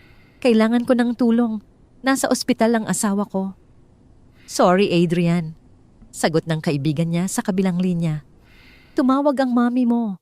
Bawal kaming magpahiram sa'yo. Kung tutulungan ka namin, pull out daw ng shares ang Montefalco Corp sa kumpanya namin. Pasensya na pare. Binabaan siya ng telepono. Tinawagan niya si Kevin, si Leo, si Paul. Lahat sila ay tumanggi. Ang impluwensya ni Doña Mercedes ay parang isang higanting pader na nakapalibot sa kanya. Wala na akong malalapitan. Bulong ni Adrian sa sarili habang nakaupo sa gutter sa labas ng ospital umiiyak. Ang ulan ay bumubuhos na naman, humahalo sa luha niya. Sa loob ng ER nagising si Angelica. Ang sakit ng tiyan niya ay parang hinihiwa. Adrian, bulong niya. Naramdaman niya ang isang kamay na humawak sa kanya. Hindi ito si Adrian. Dumilat siya at nakita si Doña Mercedes nakatayo sa tabi ng kama niya. Ang matanda ay mukhang hindi nababagay sa maruming kwarto ng ospital, suot ang kanyang perlas at seda. Sa likod niya ay isang abogado. Gising ka na pala, sabi ni Doña Mercedes ng malamig. Nasaan? Nasaan ang asawa ko? Tanong ni Angelica. Nasa labas nagmamakaawa sa mga pawn shop para sa barya. Sagot ni Doña Mercedes. Kawawa naman ang anak ko. Dahil sa'yo naging pulubi siya. Umalis ka dito. Sabi ni Angelica pilit na bumabangon. Nandito ako para bigyan ka ng solusyon. Sabi ni Doña Mercedes. Sinanyasan niya ang abogado na maglabas ng isang folder. Pirmahan mo to. Ito ay isang kasunduan. Babayaran ko ang lahat ng bill sa ospital. Ililipat kita sa St. Luke's. Bibigyan ko ang pamilya mo ng pera para mabayaran ang utang nila. At bibigyan kita ng 5 milyon para makapagsimula ka ng bagong buhay. Tiningnan ni Angelica ang papel. Anong kapalit? Ang bata. Sagot ni Doña Mercedes nang walang kurap. Ibibigay mo sa akin ang kustodya ng bata at lalayo ka kay Adrian habang buhay. Nanlaki ang mata ni Angelica. Baliw ka. Hindi ko ipagbibili ang anak ko. Mamamatay ang anak mo kung hindi ka pipirma. Banta ni Doña Mercedes. Walang pera si Adrian. Wala kang pera. Sa tingin mo ba ooperahan ka ng mga doktor dito nang walang bayad? Oras ang kalaban mo, Angelica. Pirmahan mo na para mabuhay ang apo ko. Sa labas pumasok si Adrian. Sa ER, narinig niya ang boses ng ina. Huwag kang pipirma, Angelica. Sigaw ni Adrian. Lumingon si Doña Mercedes at nakita ang anak niya basa marumi, walang sapatos at puno ng galit. Adrian, sabi ng ina, iligtas mo ang anak mo. Pirmahan mo na rin ito. Lumapit si Adrian at kinuha ang folder mula sa kamay ng abogado.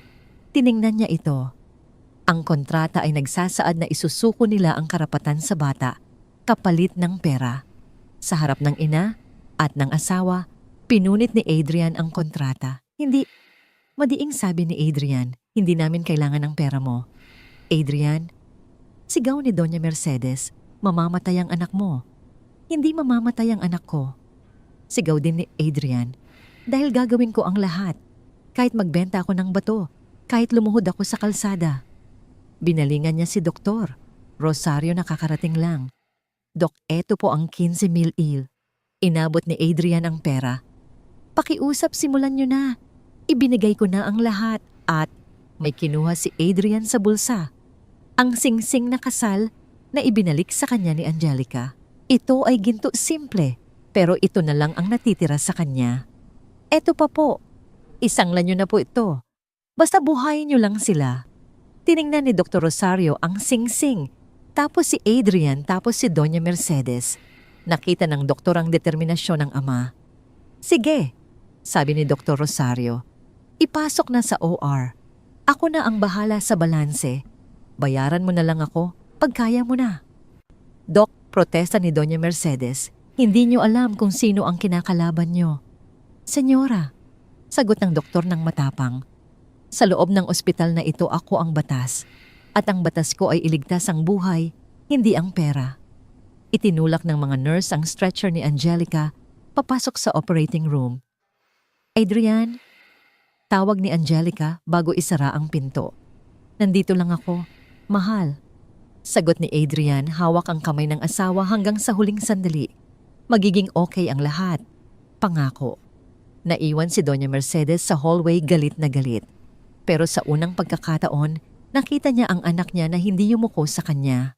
Nakita niya ang isang Adrian na handang isakripisyo ang lahat para sa pamilya. At sa kaibuturan ng puso ng matanda, naramdaman niya ang isang kirot ng pagkatalo at marahil ang kirot ng pagkawala ng isang anak na hindi na niya kilala. Sa gabing iyon sa pagitan ng buhay at kamatayan, ipinanganak ang bagong Adrian. At sa loob ng operating room lumalaban si Angelica para sa buhay ng kanilang anak. Ang tunog ng ulan sa labas ng operating room ay tila isang malakas na tambol na sumasabay sa kabog ng dibdib ni Adrian. Nakaupo siya sa sahig sa labas ng OR. Ang kanyang mga kamay ay magkahawak nagdarasal sa Diyos na hindi niya kinakausap ng matagal na panahon. Ang kanyang damit ay basa pa rin at puno ng putik at ang kanyang mga paa ay walang sapin matapos ibenta ang sapatos.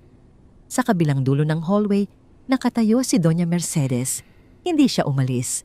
Ang kanyang mukha ay hindi mababakas ng emosyon, ngunit ang kanyang mga mata ay matalas na nakatuon sa pinto ng operating room. Kasama niya ang kanyang abogado na si Attorney Guzman na hawak pa rin ang folder ng kontrata.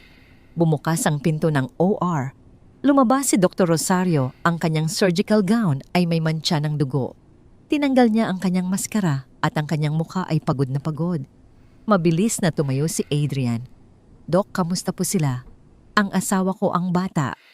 Bumuntong hininga ang doktor. Ligtas na si Mrs. Naging kritikal ang lagay niya kanina dahil sa pagdurugo pero naagapan namin. Kailangan lang niya ng mahabang pahinga at dugo. At ang bata? Tanong ni Adrian, ang boses ay nanginginig sa kaba. Isang lalaki. Sagot ni Dr. Rosario na may maliit na ngiti. Premature siya, 8 months pa lang, kaya kailangan siyang ilagay sa incubator. Mahina ang baga niya, pero lumalaban siya. Matapang ang anak niyo, sir. Napaupo ulit si Adrian sa sahig at umiyak. Umiyak siya, hindi dahil sa lungkot, kundi dahil sa sobrang pasasalamat at relief. Buhay sila. Buhay ang mag-ina niya. Salamat, Doc. Maraming salamat po. Paulit-ulit na sabi ni Adrian habang hinahawakan ang kamay ng doktor. Lumapit si Doña Mercedes. Ang tunog ng kanyang takong ay umalingaw-ngaw sa tahimik na hallway. Doktora, sabi ni Doña Mercedes sa malamig na boses, ipapalipat ko na ang apo ko sa St. Luke's. Ipadala niyo ang ambulance ngayon din. Tumingin si Doktora, Rosario kay Adrian, tapos kay Doña Mercedes.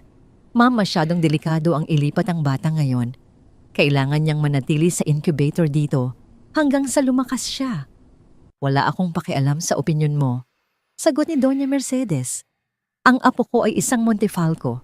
Hindi siya mananatili sa ospital ng mahihirap na ito. Attorney, ipakita mo ang papeles. Iniabot ni Attorney Guzman ang isang dokumento kay Adrian. Ano to? Tanong ni Adrian habang pinupunasan ng luha. Custody papers, sagot ng abogado. Dahil wala kayong kakayahang magbayad ng hospital bills at dahil napatunayan na ang bata ay nasa panganib sa pangangalaga. Nyo, nag-file kami ng emergency motion.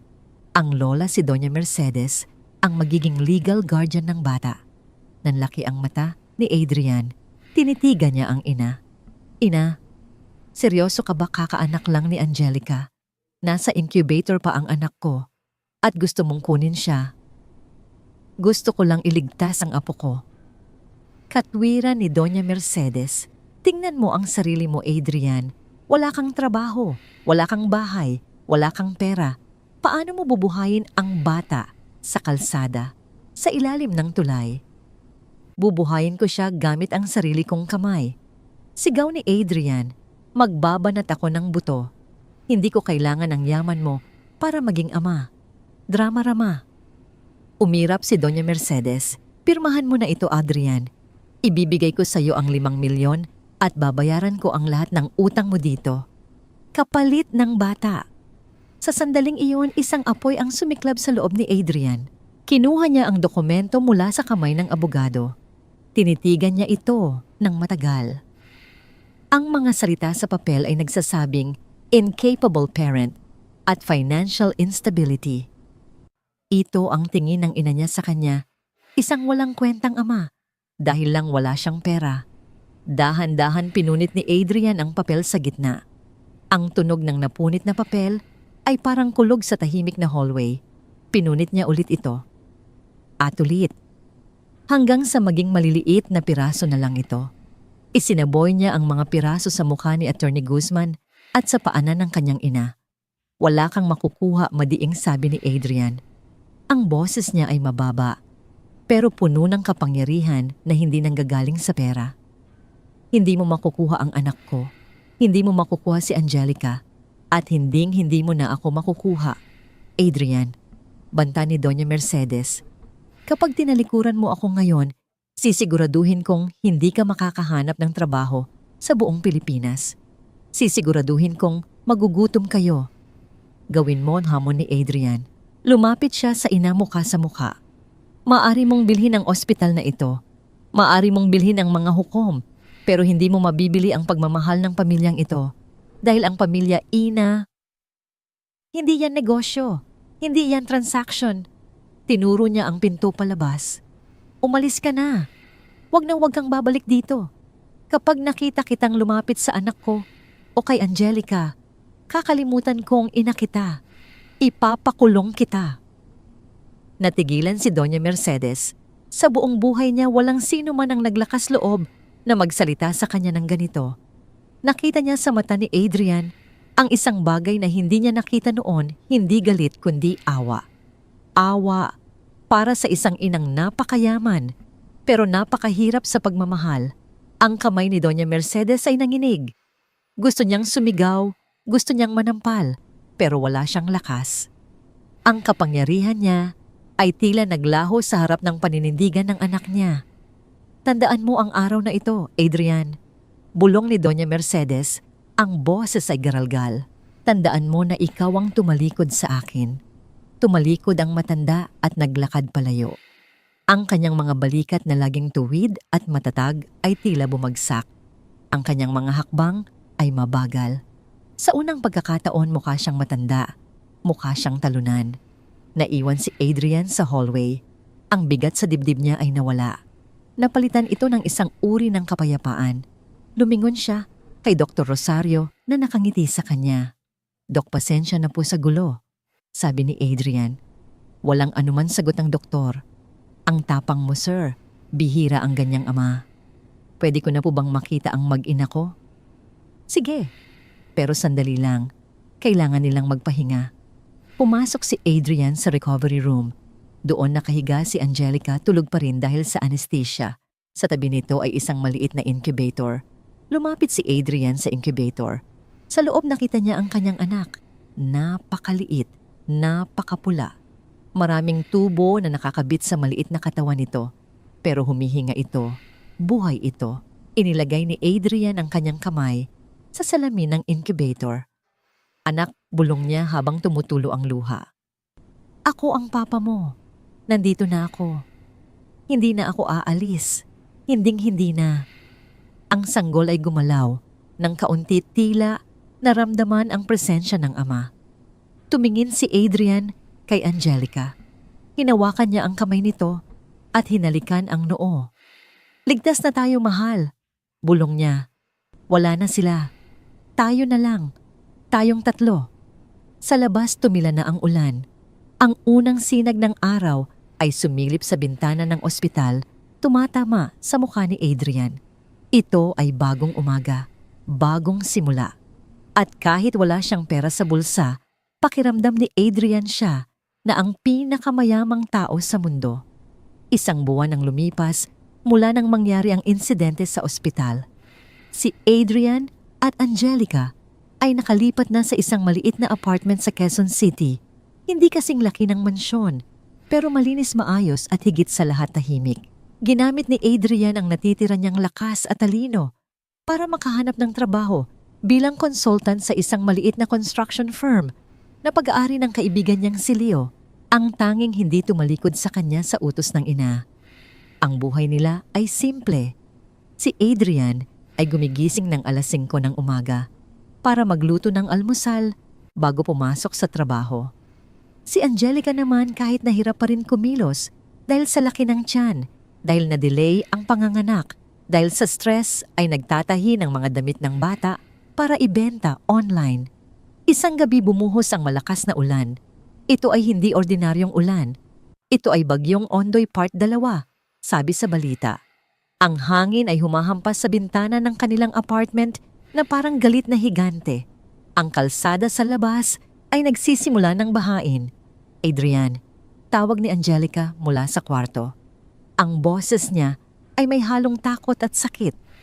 Agad na pumasok si Adrian, bitbit ang isang baso ng gatas. Bakit, mahal? Masakit ba ang tiyan mo? Namimilipit si Angelica sa kama. Ang kanyang kamay ay mahigpit na nakahawak sa kumot. Oo, Adrian, parang manganganak na ako. Nanlaki ang mata ni Adrian. Tumingin siya sa orasan 2:00 ng madaling araw. Tumingin siya sa bintana. Ang tubig sa kalsada ay lampas tuhod na at pataas pa ng pataas. Walang sasakyan ang makakadaan. Huwag kang mag-alala, sabi ni Adrian, pilit na pinapakalma ang sarili kahit na ang puso niya ay kumakabog ng mabilis. Tatawag ako ng ambulansya. Kinuha niya ang cellphone at dinalian ang emergency hotline. Sorry sir, sabi ng operator sa kabilang linya. Lahat ng ambulansya ay stranded sa baha. Hindi kami makakapasok sa area niyo hanggat hindi humuhupa ang tubig. Ano manganganak na ang asawa ko, emergency 2, sigaw ni Adrian. Pasensya na po talaga sir. Delikado po sa daan. Binabaan siya ng telepono. Napaupo si Adrian sa gilid ng kama. Tiningnan niya si Angelica. Ang pawis ay tumutulo sa noo nito. Ang bawat paghinga ay may kasamang daing. Sigaw ni Angelica nang tumama ang isa pang contraction. Adrian, masakit. Nandito ako. Sabi ni Adrian, hinawakan ng kamay ng asawa. Hindi kita iiwan, kaya natin to. Pero sa loob-loob niya alam niyang hindi nila kaya. Wala siyang alam sa pagpapaanak. At kung magkakaroon ng komplikasyon, pareho silang mapapahamak ng bata. Kailangan nating pumunta sa ospital, desisyon ni Adrian. Kahit lumangoy ako, dadalhin kita doon. Binuhat niya si Angelica. Kumapit ka sa akin. Lumabas sila ng apartment. Ang hangin ay napakalakas. Halos tangayin sila. Ang ulan ay parang yelo sa lamig. Ang tubig sa kalsada ay hanggang baywang na. Adrian, hindi ko kaya. Iyak ni Angelica. Ang lamig.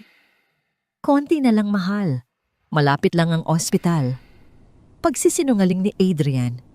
Ang totoo 5 kilometro pa ang layo nito. Habang naglalakad sila sa baha, may narinig silang busina. Pip-pip, isang malaking itim na SUV ang dahan-dahang gumagapang sa baha, binabangga ang tubig. Huminto ito sa tapat nila.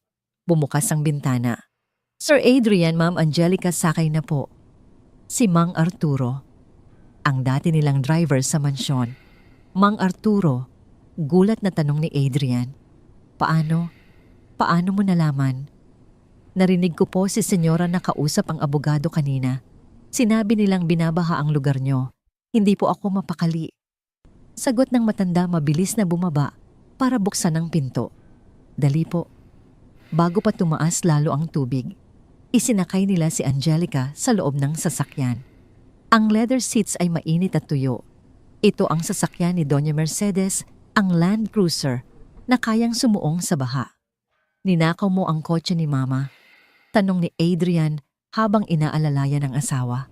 Hiniram lang po Sir Kindat ni Mang Arturo. Para sa apo. Sige na po kapit kayo. Pinaandar ni Mang Arturo ang sasakyan. Ang makina ay umugong ng malakas nilabanan ang agos ng baha. Sa loob sumisigaw si Angelica sa sakit.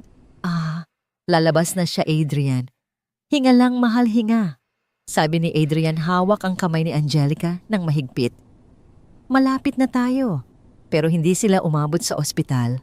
Sa gitna ng traffic at baha huminto ang sasakyan. Sir, hindi na po kaya ng sasakyan. Pinasok na ng tubig ang makina. Sabi ni Mang Arturo na namumutla. Dito na ang sigaw ni Angelica. Lalabas na siya dito. Wala nang choice. Mang Arturo, ikaw sa labas magbantay ka, utos ni Adrian. Ako ang magpapaanak sa kanya. Po sir, marunong ba kayo? Nanood ako ng video sa YouTube kagabi. Sagot ni Adrian bagaman nanginginig ang boses. Wala tayong ibang choice. Lumipat si Adrian sa backseat. Inihiga niya si Angelica ng maayos. Kumuha siya ng malinis na tuwalya na nasa bag nila. Okay, mahal. Makinig ka sa akin. Sabi ni Adrian tinitigan si Angelica sa mata. Pag sinabi kong ire-iire ka, okay? Tumango si Angelica umiiyak. Natatakot ako Adrian. Ako rin? Pag-amin ni Adrian. Pero nandito ako. At hinding-hindi ko hahayaang may mangyari sa inyo. Sige ire isa dalawa ire. Umiri si Angelica ng buong lakas. Ang sigaw niya ay sumabay sa dagundong ng kulog sa labas. Nakikita ko na ang ulo konti pa. Sigaw ni Adrian. Ang puso niya ay parang sasabog sa kaba at excitement. Hindi ko na kaya. Kaya mo yan. Ikaw ang pinakamalakas na babaeng kilala ko para kay baby Ira. Sa huling ire ni Angelica, naramdaman niya ang paglabas ng sanggol. Umiyak ang bata. Ang tunog ng yak ng sanggol ay ang pinakamagandang musika na narinig ni Adrian sa buong buhay niya. Mas malakas pa ito sa bagyo. Mas malakas pa sa anumang yaman ng Montefalco. Lalaki? Bulong ni Adrian habang binabalot ang bata sa tuwalya. Ang mga luha ay tumutulos sa kanyang mata, humahalo sa pawis. Lalaki siya mahal, ang anak natin. Ibinigay niya ang bata kay Angelica. Niyakap ni Angelica ang sanggol. Michael. Ang pangalan niya ay Michael. Michael Adrian Montefalco. Dagdag ni Adrian hinalikan ang noo ng asawa at ng anak. Sa labas tumigil ang ulan. Ang ulap ay humawi ng kaunti. Nagpapakita ng isang maliit na sinag ng buwan. Binuksan ni Mang Arturo ang pinto. Sir, ma'am. Lolo ka na, Mang Arturo. Nakangiting sabi ni Adrian, ipinakita ang bata. Napaluha ang matandang driver. Ang gwapo po, sir. Manang-mana sa inyo. Sa loob ng sasakyan sa gitna ng baha at bagyo, isang pamilya ang nabuo. Hindi sa isang mamahaling ospital, hindi sa isang mansyon, kundi sa isang hiniram na sasakyan sa gitna ng kalsada. Si Adrian na dating prinsipe ng Makati ay ngayon ay isang ama na punong-puno ng dugo at pawis. Pero sa tingin niya kay Angelica at kay Michael, alam niyang ito ang pinakamatagumpay na sandali ng kanyang buhay. Uwi na tayo, bulong ni Angelica. Oo, sagot ni Adrian, uwi na tayo. At sa gabing iyon, naintindihan ni Adrian ang tunay na kahulugan ng tahanan. Hindi ito gusali, hindi ito titulo. Ito ay ang mga taong handang sumuong sa bagyo kasama mo. 1 taon at kalahati ang lumipas mula nang isilang si Michael sa gitna ng unos. Ang buhay ni na Adrian at Angelica ay hindi naging isang biglaang fairy tale. May mga araw na kinakapos pa rin sila sa budget.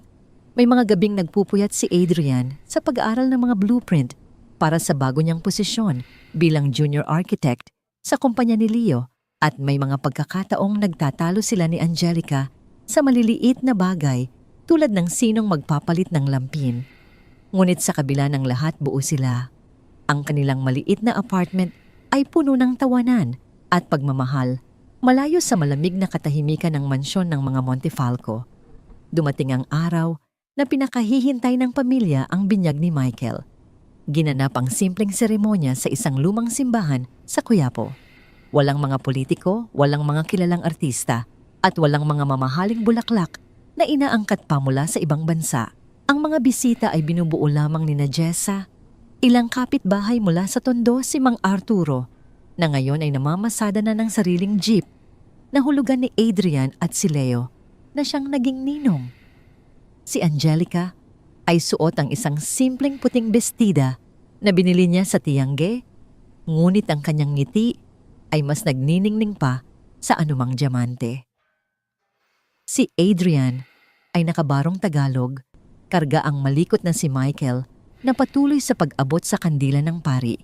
Pagkatapos ng seremonya, naglakad ang maliit na grupo palabas ng simbahan patungo sa isang kalapit na restaurant para sa isang salo-salo.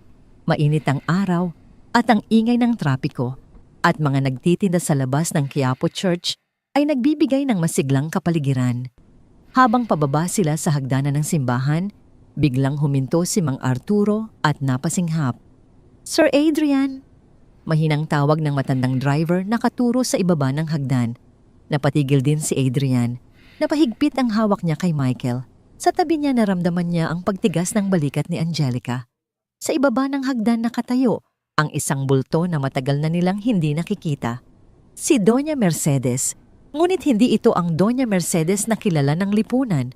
Wala siyang suot na mamahaling alahas. Ang kanyang buhok na dati ay perpektong nakaayos ay may mga bahaging pumuti na at hindi na kasing kinang ng dati. Ang kanyang postura ay hindi na kasing taas at kasing yabang. Suot niya ay isang simpleng itim na damit, at sa kanyang mga mata ay may mababakas na matinding pagod at pangungulila. Walang mga bodyguard na nakapaligid sa kanya. Nag-iisa lamang siya. Dahan-dahang bumaba si Adrian, hawak ang kamay ni Angelica sa isang tabi, at karga ang anak sa kabila. Huminto sila ilang hakbang mula sa matanda. Walang nagsalita. Ang tanging naririnig lamang ay ang ingay ng paligid, ang mga busina ng jeep, at ang mga sigaw ng tindero ng sampagwita. Inabati ni Adrian. Ang kanyang boses ay kalmado, walang galit ngunit walang rin sobrang init. "Anong ginagawa mo rito? Paano mo nalaman na narito kami?" "Kahit kailan ay hindi ako nawalan ng balita sa inyo, Adrian," sagot ni Doña Mercedes. Ang kanyang boses ay nanginginig nang bahagya na wala ang dating talim nito. "Alam kong ngayon ang binyag ng apo ko." Tiningnan ni Doña Mercedes si Michael. Ang bata ay nakatingin din sa kanya.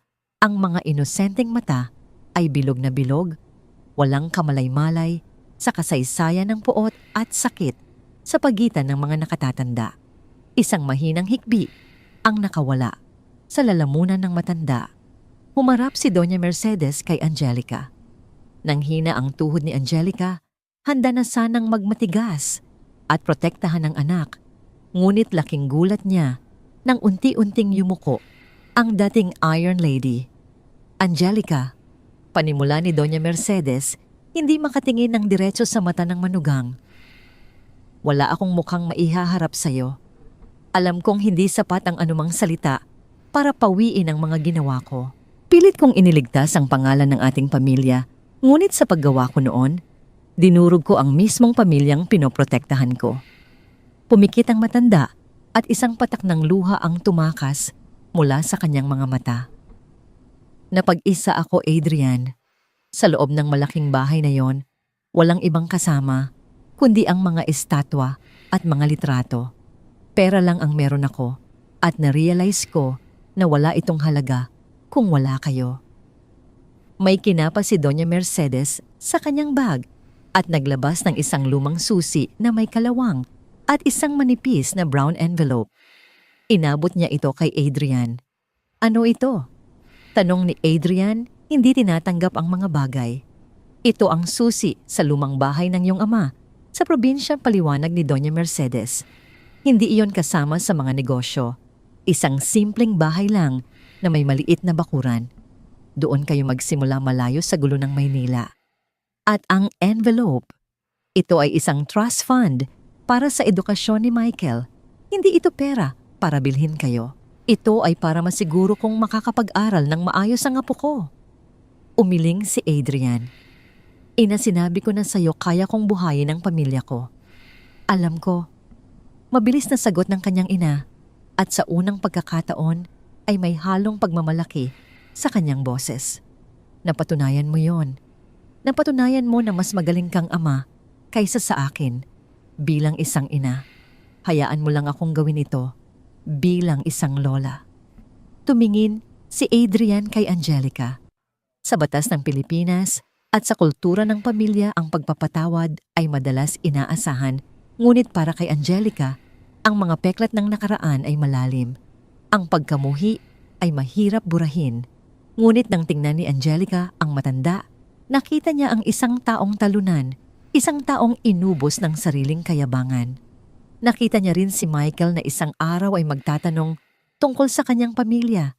Hindi niya nais na lumaki ang kanyang anak na may pamana ng galit. Huminga ng malalim si Angelica. Kinuha niya ang bata mula sa mga bisig ni Adrian. Dahan-dahan lumapit si Angelica kay Doña Mercedes. Nanigas ang matanda, hindi alam ang gagawin. Hindi ko po makakalimutan ang mga ginawa ninyo sa akin. Kalmadong sabi ni Angelica, tinititigan ng diretso ang biyenan. Ang gutom, ang takot, ang pang-iinsulto. Hindi iyon mabubura ng anumang pera o bahay. Yumuko lalo si Doña Mercedes, handang tanggapin ang pagtataboy. Pero patuloy ni Angelica, ayaw kong lumaki si Michael na puno ng galit ang puso. Ayaw kong ituro sa kanya ang paghihiganti. Kung gusto ninyong maging bahagi ng buhay niya, kailangan ninyong respetuhin kami bilang mga magulang niya. Walang pagmamanipula, walang pananakot. Inangat ni Doña Mercedes ang kanyang paningin, puno ng pag-asa ang mga mata. Pangako, Angelica. Ipinapangako ko sa harap ng Diyos. Itinaas ni Angelica si Michael palapit sa matanda. Gusto mo bang kargahin ang apo mo? Nanginig ang mga kamay ni Doña Mercedes nang abutin niya ang sanggol. Nang maramdaman niya ang bigat at init ni Michael sa kanyang mga bisig tuluyan, nang bumigay ang matanda at humagulgol. Niyakap niya ang apo na tila ito ang pinakamahalagang kayamanan sa buong mundo. At sa sandaling iyon, iyon nga ang totoo. Si Michael na tila nakaramdam ng bigat ng emosyon ay ngumiti at hinawakan ang kulubot na pisngi ng kanyang lola. Isang simpleng kilos na tuluyang bumura sa huling harang ng yelo sa puso ni Doña Mercedes. Lumapit si Adrian at ipinatong ang kanyang kamay sa balikat ng ina. Hindi ito isang ganap na kapatawaran. Marami pang sugat ang kailangang hilumin at maraming pag-uusap ang kailangang mangyari. Ngunit ito ay isang simula, isang puwang para sa pag-asa. Kumain na po tayo, ina, anyaya ni Adrian. Nagugutom na ang mga bisita.